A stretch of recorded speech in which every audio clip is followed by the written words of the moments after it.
বৃষ্টির দিনে আসলে শাক খেতে ভালো লাগে না, তবু শাকগুলো একদম পরিষ্কার তাজা, সেই জন্য নিয়ে আসলাম। মরিচ দিয়ে ফেললাম আমি। শাকের সাথে রসুন দিলে ভালো গরম লাগে, রসুন দিতে দিয়েছে দেশি রসুন, তার সাথে পেঁয়াজ দিয়ে দিলাম। শাক রান্না করতেছি আমি আনিসার জন্য। পেঁয়াজ মরিচ এখন আমি তেলে লাল লাল করতেছি, তেলে লাল লাল হলে পেঁয়াজ মরিচ শাকগুলো দিয়ে দিবি।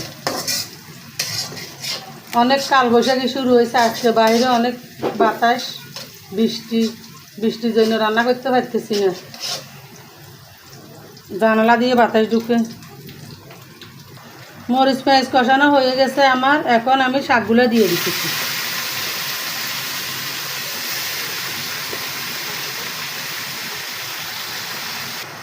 এক বন্ধা শাক 20 টাকা দিতে নিয়ে এসছে।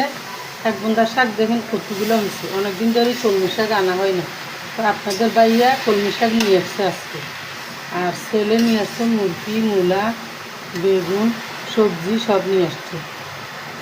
শাকের ভিতরে যদি আপনারা একটু রসুন পেঁয়াজ একটু বাড়াই দেন, শাক খেতে মজা লাগে।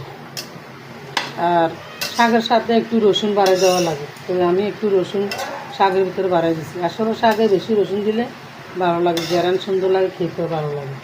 তা আপনারা আমার মতো এরকম শাক ভাজি করবেন। আমি আপনাদের শাক কীভাবে ভাজি করে আজকে দেখালাম। আর দেশে কী শাক বলে জানি না, আমাদের দেশে এগুলো কলমি শাক বলে।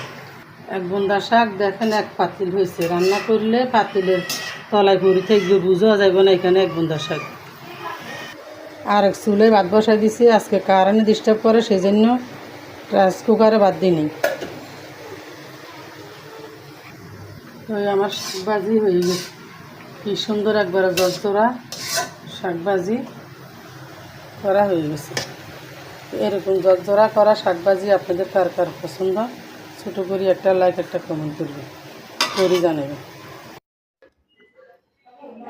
আজকে জাল জাল করে বাদাম ভর্তা বানাইছি, এখন বাদাম ভর্তা দিয়ে ভাত খাবো আমি। আর ওগুলা হচ্ছে যে কচুর শাক, বাদাম ভর্তা, কচুর শাক, পাবদা মাছ, কি যে দারুণ খেতে।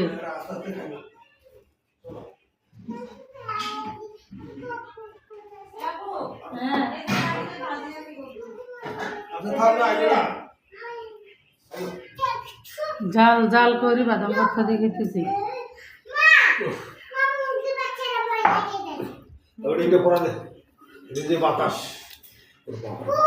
হ্যাঁ, আমার হাজুরা আসলে ভাজি পিঠা মুদারা বুঝবো আসতেছি।